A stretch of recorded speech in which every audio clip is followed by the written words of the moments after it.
Hi stamping friends, Melissa Kerman here with Melissa's Crafting Treehouse. I am an independent Stampin' Up! Demonstrator and I sell all the products that I share in my videos. Today I have two projects for you featuring the two stamp sets you see here in front of you. The one on the left, Timeless Textures, has been around for quite a while and will be retiring with the current catalog that goes away as of June 3rd, 2019. The second stamp set is called Vibrant Vases and is a new favorite of mine that will be in the new catalog. So I'm going to start with stamping my sentiment. I've used the same treatment for the sentiment on both of these cards because they are variations on the same theme. And I've used this wonderful sentiment from the Vibrant Vases set, Celebrate Every Tiny Victory, and I just love that.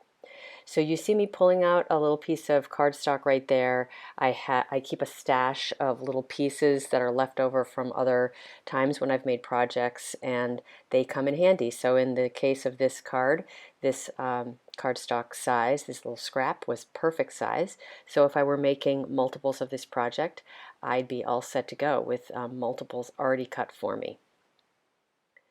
So I'm always looking for ways to find efficiencies in my stamping, so that's just one of the ways, is using my old pre-cut scraps. So today's projects were created for the May 2019 Color Fusers blog hop, and that goes live on the first Monday of every month at 10 a.m. The color scheme for today's projects are Night of Navy, Pear Pizzazz, and Grapefruit Grove. So what I'm starting to do right here is create a little bit of an embellishment for the back side of the sentiment. And this is some of the new ribbon. It's the Magnolia Lane Combination Pack ribbon that's coming in the new catalog. And for this project, I'm going to just use that Mossy Meadow twine, and I'm just wrapping it around my fingers a couple of times. I'm going to snip off the end, and then I will twist it sort of in a figure eight to kind of help it stay together, and then just put it on the back side of my sentiment piece. I have already put adhesive on the back side of my sentiment, and it is important to put the adhesive on before you start winding it around your hand, simply because it's a little bit hard to hold it and get the adhesive on there while you're holding it. So next I'm going to get started with my stamping. I'm obviously fiddling with my little embellishment there to get it positioned how I like it. But the rest of the stamping is going to be done with Timeless Texture Stamp Set. I have so enjoyed this set. I love it, and I'm kind of sad that it's going away. This is a wood mount set, and the wood mount is actually something else that's going away from the catalog altogether. So our stamps will no longer be created in the wood mount. We'll be able to get them in cling and the photopolymer style stamps. So I wanted to show a couple of examples of projects made with this set, sort of a little walk down memory lane.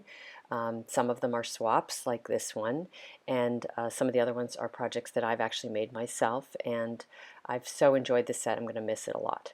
So here's another one. This was made by my friend Jennifer Grandstrand, that one. And then this is sort of collage stamping, something that I've made with gel medium. So there's the base collage, and then I added a mask with some gel medium. So I've had tons of fun with this set. So let's get started. I have two projects, as I mentioned earlier, that I'm going to show you, but the stamping is essentially the same. So I'm just going to do stamping for one of them, and for the simpler card, you'll kind of get the idea. So this one is triple time stamping, or triple layer stamping. I've heard it called both.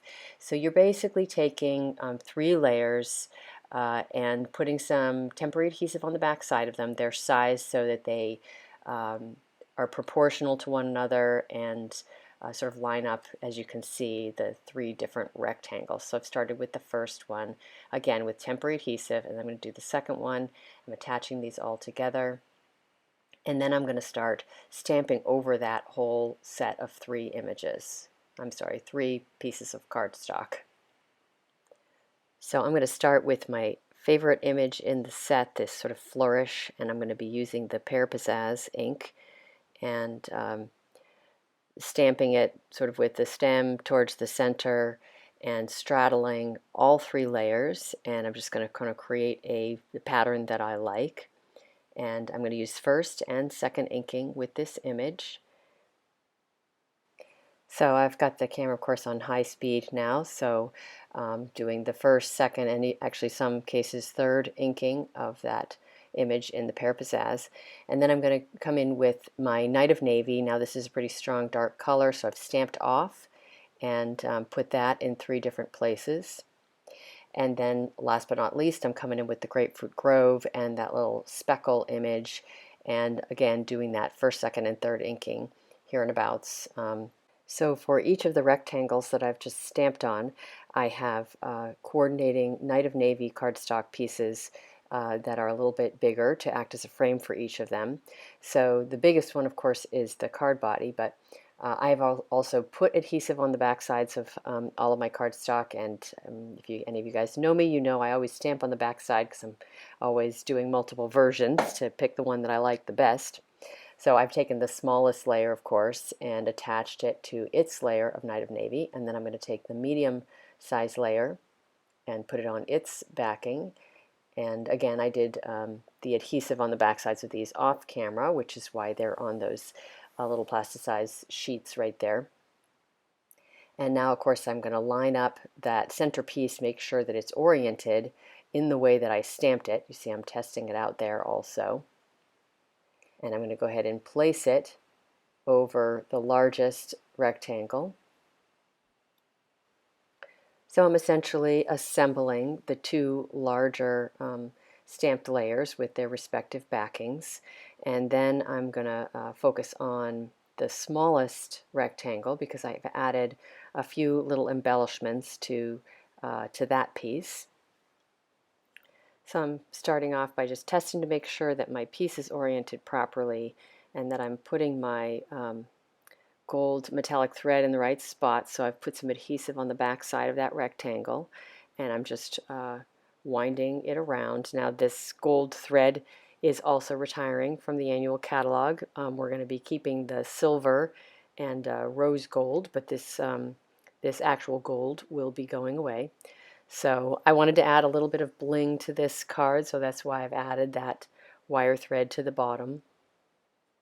Now I've already created the sentiment piece with its twine embellishment in the back, and I have dimensionals on the back side of it, and I'm just attaching it to the center of my card. Next, I'm going to add some colored rhinestone jewels here and abouts on my card, and I've chosen to color them with the light Daffodil Delight Blends Alcohol marker, wanting them to connect and go with the color of the gold thread. So I applied these rhinestones in various spots around, maybe 5 different spots. I can't remember exactly. And to me, they were like each little tiny victory. So each little rhinestone kind of went with the sentiment in my mind. So here's my final triple time stamping card, all done. Now I mentioned that I did do a second card, and it is a much simpler one, but I did some of the same elements on it, so I'm just going to kind of speed through and show you that ever so quickly. So here's my focal piece already stamped, and I have, it's just one full panel that is stamped, and I'm using the gold thread just like I did on the last one. So I'm attaching my focal piece to my Night of Navy cardstock layer. I've got adhesive already on the back, and I'm next going to just wind the thread around, just attach it to the adhesive and wind it around several times. So all I have left to do is just basically assemble the card. I've already created my sentiment piece, so I'm going to attach my stamped piece with the gold thread onto my card body and put the sentiment piece on the front with dimensionals, and then just like with the last card, I'm going to take some rhinestones, color them with the Daffodil Delight Yellow Blends Alcohol marker, and put those in a few select spots, and then I'm all done with my card. So here are my 2 Color Fusers blog hop projects side by side, and make sure to check back next month, the first Monday of the month at 10 a.m. for the next color challenge. I hope you've enjoyed my project today and will come back and visit me sometime soon. Plus, make sure to check out the video description below for lots of useful links, and if you enjoyed this video, please give it a thumbs up, share it with friends, and subscribe to my YouTube channel. Thanks for spending some time with me today, and happy crafting!